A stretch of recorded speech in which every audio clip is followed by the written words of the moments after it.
¿Qué tal, amigas y amigos? Les doy la bienvenida a este su espacio en el cual, a través de entrevistas a referentes y expertos en diversas materias y ramas del derecho, tratamos de acercar temas técnicos, temas un poco específicos, de una manera digerible, de una manera sencilla, a la mayor cantidad de personas posible. Y bueno, en esta ocasión estamos aquí para hablar acerca de la reforma del 2019 en materia de derechos de los trabajadores, pero ¿de qué derechos hablamos? Pues bueno, nos referimos a aquellos derechos que tienen que ver con los sindicatos, con los contratos colectivos y con todo este sinfín de tecnicismos que a veces no se nos dice qué son, que sabemos que están ahí, que sabemos que somos parte de uno, pero que no tenemos idea de cómo y para qué funcionan.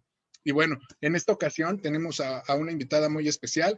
Ella es la maestra Jazmín Rivera López, quien es mi profesora en el posgrado y a quien le agradezco muchísimo que haya aceptado esta invitación. Muchas gracias, profesora.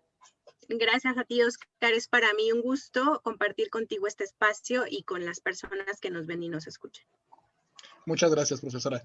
Y pues bueno, nada más antes de comenzar, quisiera compartirle al auditorio una breve semblanza, bueno, que no es tan breve, la verdad, pero una semblanza curricular de nuestra invitada. Y pues bueno, la maestra Jazmín Rivera López es licenciada en Derecho por la Facultad de Derecho de la UNAM. Ahí mismo obtuvo los grados de especialista en Derecho Laboral y maestra en Derecho. Estudió el posgrado de especialización en Constitución Social y Derechos Humanos Laborales en la Universidad de Castilla-La Mancha, en España. También es profesora definitiva por oposición de dos materias obligatorias en la licenciatura, que son Derecho Individual del Trabajo y Derecho y Colectivo y Procesal del Trabajo. Así también es titular de 4 cátedras en posgrado, que son las siguientes: Derecho Internacional del Trabajo, Teoría de la Huelga, Teoría de la Negociación Colectiva y Derecho Sindical. Es miembro honoraria del Colegio de Profesores de la Facultad de Derecho de la UNAM. También estuvo adscrita a la Junta Local de Conciliación y Arbitraje de la Ciudad de México, en donde impulsó proyectos en el modelo de oralidad en justicia laboral y teniendo a su cargo tramitación y sobre todo resolución de conflictos laborales. Se ha desempeñado tanto en el gobierno federal como en el gobierno de la Ciudad de México en la aplicación y seguimiento de políticas públicas, específicamente y mayormente dedicado a programas sociales. También ha participado en conferencias, ponencias, mesas redondas, foros, medios de comunicación y en universidades. Y muy importante decir también que por varios años fue postulante en materia del trabajo. Y bueno, actualmente ella es académica de la Facultad de Derecho de la UNAM y es servidora pública en el Poder Judicial de la Ciudad de México, donde de entre sus actividades esenciales se encuentra la asesoría para la implementación de la reforma al sistema de justicia laboral, precisamente la reforma que hoy nos compete. Pues bueno, como puede ver nuestro auditorio, es una profesora con un bagaje impresionante en la materia. Y pues bueno, ahora sí, profesora, si me permite, quisiera comenzar y como primera pregunta le diría, sabemos que nuestra reforma se refiere a 3 aspectos fundamentalmente: justicia laboral, democracia sindical y negociación colectiva. Quisiera referirme a estos 2 últimos y le preguntaría primeramente, ¿qué es la democracia sindical y qué es la negociación colectiva? ¿Cómo los trabajadores deben de entender estos 2 conceptos? ¿Qué les diría a ellos, profesora? Muchas gracias, Oscar. Mira, para que tengamos una mejor explicación más sencilla, voy a comentar un preámbulo de estas 2 figuras importantes en el derecho del trabajo. Lo que la sociedad y los trabajadores y las trabajadoras tienen que tener claro es que para lograr mejores condiciones de trabajo y de vida, primero tenemos que lograr otras instituciones del derecho del trabajo, que son, por un lado, el sindicato. Después, el sindicato, con su actuar y con su lucha social, tiene que llevar a cabo sistemas de negociación y que implican invocar instituciones y derechos como lo es la huelga, para que eso a su vez concluya en un documento que puede llamarse contrato colectivo de trabajo e incluso contrato ley, que es otra figura, pero ambos representan el poder negociar mejores condiciones de trabajo. Para que lleguemos a este momento, antes de eso necesitamos asegurarnos que todo lo anterior está verdaderamente garantizado para los trabajadores. ¿Esto qué implica? Que si nosotros no aseguramos que los sindicatos actúen con verdadera representación de los trabajadores, va a pasar lo que por muchos años la sociedad mexicana se ha dolido, que es que los sindicatos ocupan los intereses de representación para otros fines completamente diferentes al beneficio de los agremiados. Entonces, precisamente esta reforma lo que busca es tratar de que se limpie con todo ello, que los trabajadores sean más participativos en la vida sindical, porque esa es la única manera en la que podemos lograr limpiar con toda la esfera de situaciones de corrupción y de situaciones de desvío de actividades fuera de los fines que el derecho del trabajo protege. Entonces, para lograr un sindicalismo verdadero, existen 3 garantías importantes que no nada más en México tienen que prevalecer, sino en el mundo. Esto es una constante que llevamos más de 100 años buscando, que los organismos internacionales, como lo es la Organización Internacional del Trabajo, han enfatizado mucho para garantizar, y que lo que estamos tratando de hacer ahora es que con esta reforma se logre hacer evidente estas 3 garantías, que son libertad sindical, autonomía sindical y la que acabas de mencionar, que es democracia sindical. La libertad implica que todos los trabajadores y las trabajadoras puedan libremente decidir si se afilian o no a un sindicato, si pertenecen a una federación, a una confederación por parte de sus sindicatos, y si quieren salir de ellos también que lo hagan libremente. La autonomía implica que nadie puede intervenir, no puede haber actos de injerencia sobre las actuaciones de estos sindicatos. Y esto implica desde el patrón hasta las propias autoridades, porque también hemos de decirlo, por muchos años las autoridades pudieron manipular y controlar las esferas de los sindicatos desde las cúpulas del Estado. Entonces, se manipulaba el contenido de la ley y estas instituciones para poder tener un control y un beneficio para ciertos grupos políticos. Y la democracia implica que libremente los trabajadores y las trabajadoras pueden escoger a quienes los van a representar en su gremio sindical sin que las autoridades puedan meterse en ello, ni tampoco el patrón. Entonces, esto implica prever mecanismos que limpien completamente ese sistema de elecciones y que limpien cómo es que los trabajadores van a decidir quiénes los representan. Hay algo en la Ley Federal del Trabajo que es el voto libre, directo, secreto, que implica que los trabajadores van a poder decidir con una papeleta en la secrecía que se necesita quiénes los representan, porque antes esto se hacía con amenazas, se hacía con represalias a los trabajadores y evidentemente eso no se llevaba en una realidad sindical buena. ¿Esto cómo se traduce ahora a la negociación? Bueno, si ya logramos esa primera parte, ahora lo que estamos buscando es que el camino para que podamos lograr mejores condiciones de trabajo y por consecuencia de vida, y se traduzca esto en un buen contrato colectivo de trabajo, busquemos el camino para platicarlo. Y ahí es donde entra la negociación colectiva. De primer momento tenemos que decir que la negociación es cualquier forma de discusión, ya sea formal o informal, que está buscando lograr un acuerdo. En materia del trabajo, ya específicamente, la Organización Internacional del Trabajo nos refiere que la negociación colectiva es una actividad o un proceso encaminado a la formación de un contrato o de un acuerdo. El objetivo de esta negociación siempre tendrá que ser lograr mejores condiciones de empleo. Ahora, la negociación colectiva abarca muchas cuestiones. De primer momento es lograr mejores condiciones, pero también hay circunstancias en la vida que ameritan renegociar ciertas condiciones para que las fuentes de trabajo se conserven. Y aquí te voy a poner un ejemplo claro de lo que estamos viviendo, que es esta pandemia, que está arrasando con fuentes de empleo, que está arrasando con economía de muchas familias, y eso implica también desaparecer tanto las empresas como pues los empleos. Esto, ¿cómo nos beneficia entonces ahí la negociación colectiva? Si nosotros analizamos, muchos de los empresarios, sobre todo de los microempresarios o pequeños o medianos empresarios, lo que han hecho es sentarse a platicar con sus trabajadores.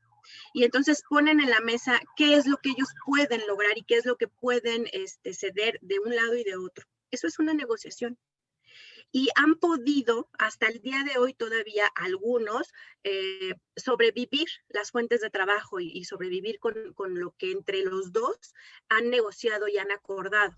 Evidentemente esto tendrá que modificarse conforme la economía tienda a recuperarse, pero la negociación es precisamente el camino mejor para que podamos tener una situación de mejoría en las condiciones de trabajo, y eso a su vez se traduce en toda la sociedad. Entonces, vamos relacionados entre sí, entre las instituciones colectivas, que es el sindicato, que es, por supuesto, la negociación colectiva, y esto va de la mano con la huelga, y por consecuencia, un contrato colectivo benéfico. Bueno, profesor, le agradezco mucho esa primera respuesta. Me parece que es importante discernir entre qué es una cosa y qué es otra, porque es necesaria una para que podamos tener la otra de manera auténtica.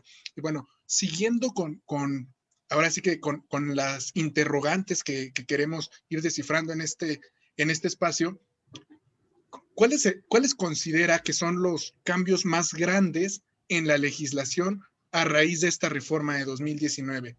¿Cómo se puede contrastar un antes y un después? Entendemos que esto se está adaptando gradualmente, pero ¿cuáles serán los cambios que podrán contrastar los trabajadores? Bien, precisamente el eje de esta reforma, y que es lo trascendental, son tres aspectos. Por supuesto, la justicia laboral.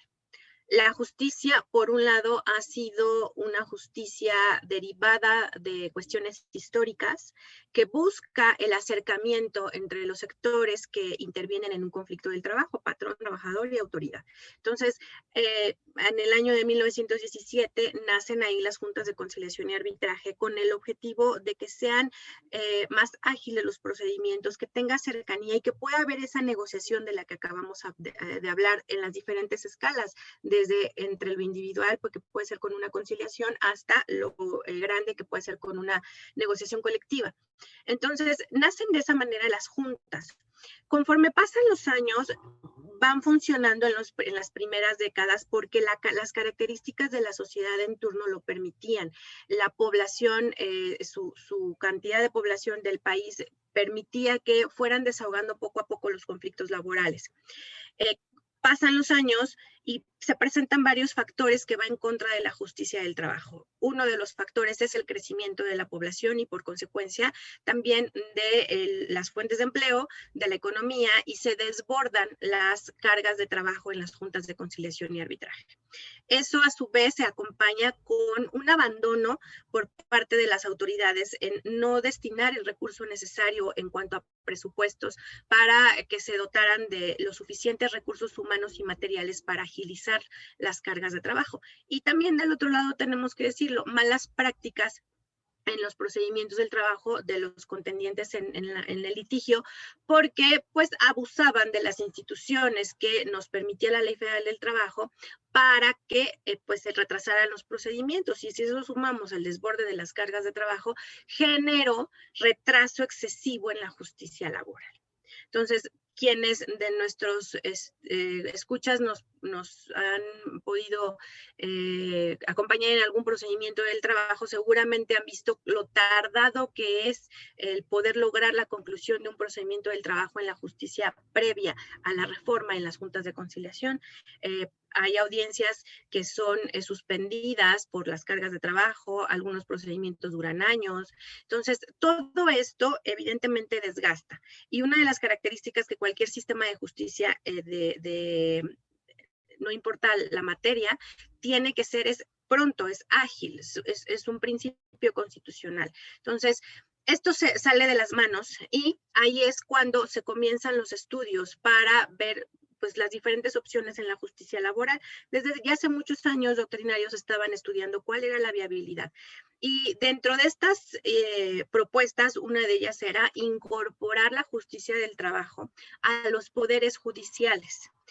Es esto precisamente lo que implica esta reforma en materia de justicia laboral, incorporar la justicia de las juntas, trasladarla completamente a los poderes judiciales, extinguiendo las juntas de conciliación y arbitraje siempre y cuando concluyan con el último de sus juicios tramitados, porque los juzgados iniciarán desde cero.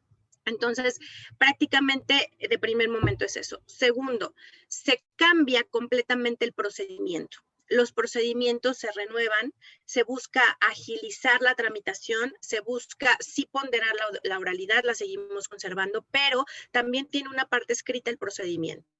Y por encima de todo esto, lo más importante es que podemos ya ahora en la ley ver principios a los que ya estábamos enfocados en materia procesal, que es la supremacía de la realidad, es decir, la veracidad en los procedimientos, porque nuestros procedimientos del trabajo se llenaron de simulaciones procesales. Y entonces ahora el juez tendrá que estar presente con el principio de inmediación procesal, pero además tendrá que observar cómo se tramita esto para detrás de todo ver cuál es la realidad del asunto que tenemos en la mesa y resolver conforme a esa realidad. Entonces, eso se pretende que haga pues una verdadera justicia pronta y verídica y real, que nos apartemos de tanto formulismo que nos han llevado estas simulaciones y que sea la aplicación real y concreta de la justicia del trabajo, por supuesto, a la visión de los derechos humanos laborales. Ahora, esto es por el lado de la justicia laboral. En esta parte también se pondera la conciliación. Ahí nos aperturamos a una instancia sumamente importante que será los centros de conciliación. Y estos centros de conciliación lo que harán será destinar todas sus energías para que antes de que agotemos un procedimiento jurisdiccional largo en el sentido de lo que implica en comparación una conciliación a un procedimiento jurisdiccional, porque lo que pretendemos es que ahora sí ya sean ágiles.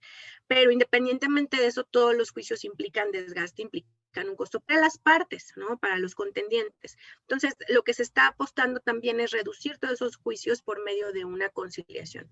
Que antes de todo nos sentemos a platicar y que veamos qué pide la parte actora, el demandante, y qué está dispuesto a dar la parte demandada, cuál es el conflicto, ponemos un punto medio que les beneficie o les deje de perjudicar radicalmente a los dos y con eso concluir el conflicto. Entonces, este es el escenario en lo que corresponde a la justicia laboral, ponderación de la instancia conciliatoria con la creación de los centros de conciliación, cambio de los procedimientos y el traslado completo de las autoridades del trabajo a los poderes judiciales. Ahora, en lo que acabamos de comentar con la pregunta anterior también es parte de esta reforma, la búsqueda de lograr una verdadera representación sindical y que los trabajadores estén activos en la vida sindical. Y eso se tiene que traducir también en que sepan en qué consisten sus contratos colectivos, primero si los hay, porque al día de hoy tenemos trabajadores que ni siquiera están enterados que tienen un contrato colectivo y tampoco qué dice.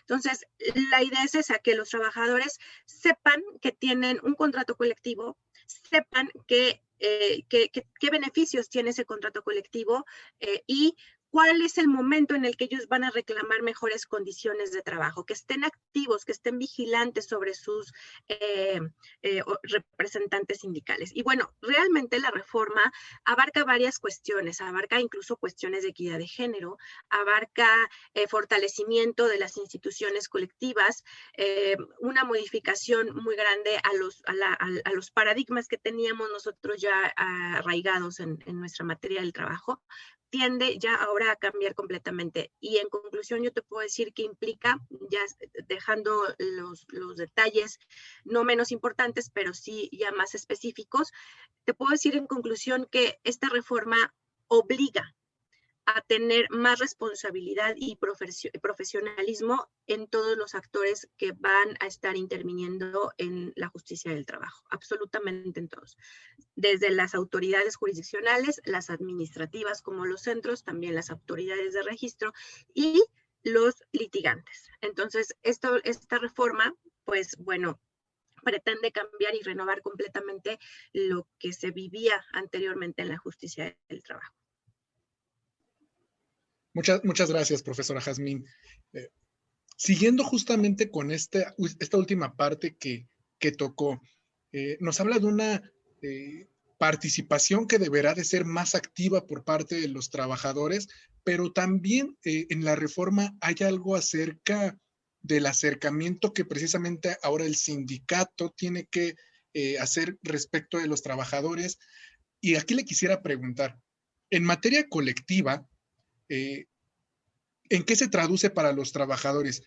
¿De qué manera ellos en algún momento se podrán beneficiar? Y sobre todo, ¿qué pueden esperar en sus centros de trabajo que llegue a pasar? Por ejemplo, eso de que tienen que tener un ejemplar del contrato colectivo, ese tipo de cosas. ¿Qué le diría a los trabajadores que pueden esperar de esta reforma de manera Bueno, directa? por mucho tiempo los trabajadores estuvieron limitados para ejercer cualquier actividad dentro de los sindicatos.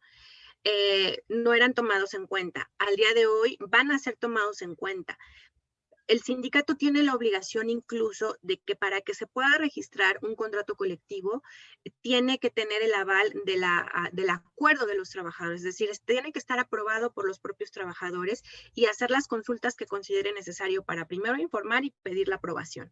Además de ello, cada vez que modifiquemos un contrato colectivo, también tienen los trabajadores que dar esa aprobación. No nada más es que ya se lo delegue al sindicato y el sindicato va a actuar en nombre y representación libre como antes, sino que aparte de que va a actuar en representación, también tiene que tener el visto bueno de los trabajadores. Esto es importante. Los trabajadores ahora podrán solicitar la información necesaria y la ley para eso prevé las disposiciones correspondientes para que ellos puedan tener asegurado el conocimiento del contenido de la ley y de su contrato colectivo de trabajo y de las actividades del sindicato. No nada más eso, también dentro de las autoridades los registros obligan a que sean públicos los contenidos de los contratos colectivos de trabajo y que serán incluso serán procedentes las solicitudes donde las propias personas trabajadoras pidan el contenido de estos documentos para que tengan el conocimiento de ello. Pero hay algo bien importante.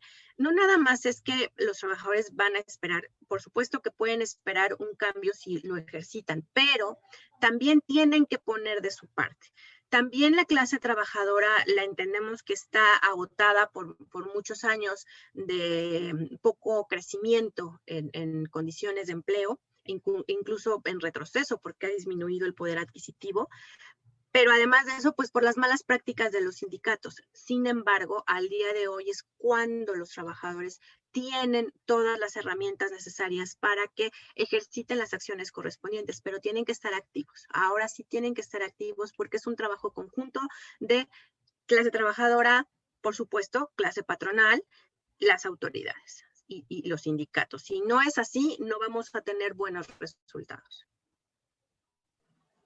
Ok, pues importantísima, ¿no? La proactividad y la iniciativa que tengan los trabajadores para participar de todos estos cambios. Es cierto, bueno, puedo desde el lado en el que estoy, desde el gremio en el que me muevo, veo toda la labor titánica que tiene que ser la implementación de esta reforma. Es cierto, las autoridades, sí, también los patrones tienen una carga importante, pero me parece muy, muy trascendental no perder de vista eso, la proactividad que deben de tener los trabajadores. Y bueno, maestra, ya por último, como último punto, le quisiera hacer una pregunta. Con todas estas reformas, la marea de diversas instituciones en la Ley Federal del Trabajo, llámese pues la reforma que platicamos, personas trabajadoras del hogar, últimamente subcontratación, la última reforma al teletrabajo. He escuchado por algunos sectores del gremio e incluso compañeros de la profesión, pero de otras áreas o por los medios incluso, que se está poniendo de moda el derecho laboral. ¿Usted qué piensa? ¿Es una moda? ¿Es un convencionalismo legislativo de la administración para dejar su huella? ¿O realmente existe un resurgimiento del derecho del trabajo y se están visibilizando problemáticas que han existido, pero que no habían sido atendidas? ¿Cuál es su opinión al respecto, No, bueno, por profesora? supuesto que no es una cuestión de moda. El derecho del trabajo implica un cúmulo de acontecimientos históricos que han ido modificando las relaciones de trabajo a lo largo de la humanidad. Todas las materias, por supuesto, tienen su nivel de importancia y su aplicación correspondiente, pero el derecho del trabajo es algo inmerso a todas las personas. Es algo que nos acompaña desde todos los tiempos y ha ido cambiando conforme los tiempos también van cambiando, conforme las sociedades van necesitando modificar estas disposiciones del trabajo. Esa es una característica de nuestra materia que es dinámico. El derecho del trabajo es dinámico, tiende a adaptarse, tiende a irse modificando y regulando conforme las situaciones de la sociedad se van presentando. Lo cierto es que por muchos años en nuestro país tuvimos un rezago en nuestra materia del trabajo. Era vista incluso de diferente manera, hasta me atrevo a decir un tanto, pues como que no gustaba la materia del trabajo.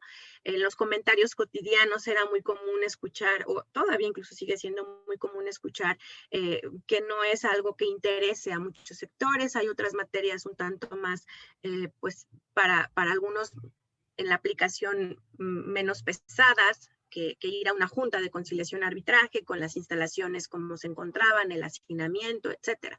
Entonces, esta situación por muchos años estuvo así.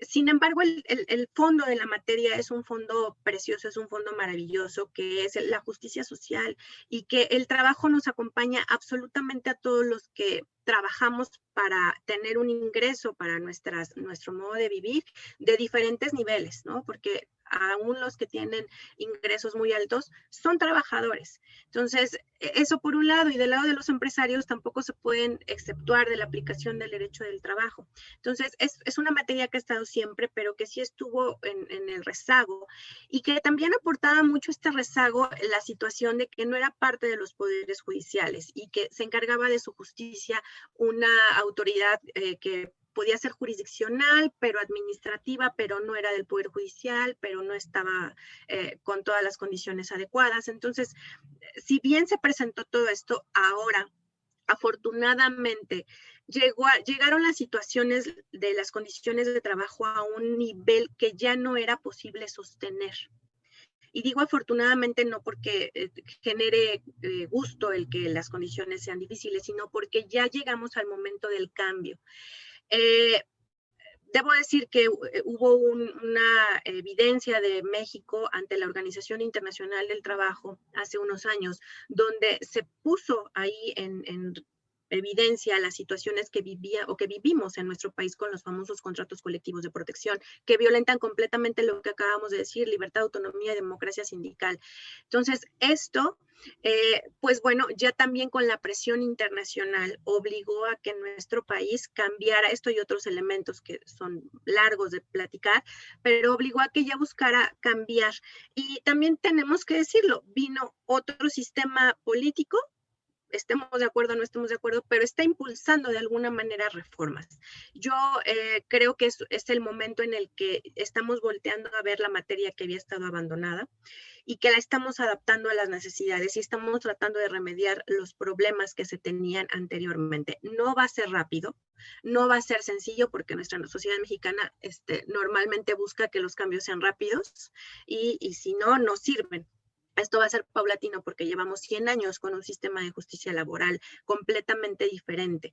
Entonces, poco a poco es que se tiene que ir cambiando esto. Y como bien dices, creo que es el resurgimiento de nuestro derecho del trabajo, al menos en nuestro país, porque en el mundo se ha adaptado conforme a las necesidades de cada sociedad. Entonces, como te digo, siempre el derecho del trabajo está siendo dinámico. Tan dinámico es que ahorita forzosamente tuvimos que adaptar la regulación del trabajo a domicilio o a distancia, el teletrabajo. Entonces, fue apresurado. Algunos países incluso lo hicieron desde que empezó la emergencia sanitaria. Nosotros, pues bueno, lo acabamos de hacer. A lo mejor faltó, es una reforma que hay que estudiar también a profundidad, porque tiene áreas de oportunidad que pudieran ser mejores, pero bueno, ya es un paso al final. Y pues es afortunado, es bueno que de alguna manera también ya estemos volteando los ojos en todos los aspectos de la sociedad a una materia tan digna, tan importante y tan necesaria en nuestra sociedad, en todas las sociedades, que es el derecho del trabajo. Pues muchísimas gracias, profesora. De verdad, me parece invaluable el conocimiento que nos comparte a raíz de la experiencia, del estudio y también de la preparación, porque hay que decirlo, esa integridad creo que debemos perseguirla todos quienes pretendemos ser o dedicarnos a esta área del derecho. Una voz completamente autorizada, incansable laboralista, profesora. Le agradezco de verdad. Y pues bueno, espero que en otra oportunidad también podamos contar con su presencia para hablar de algún otro tema. Muchísimas gracias, maestra, de verdad. Gracias a ti, Oscar. Te agradezco también tus palabras.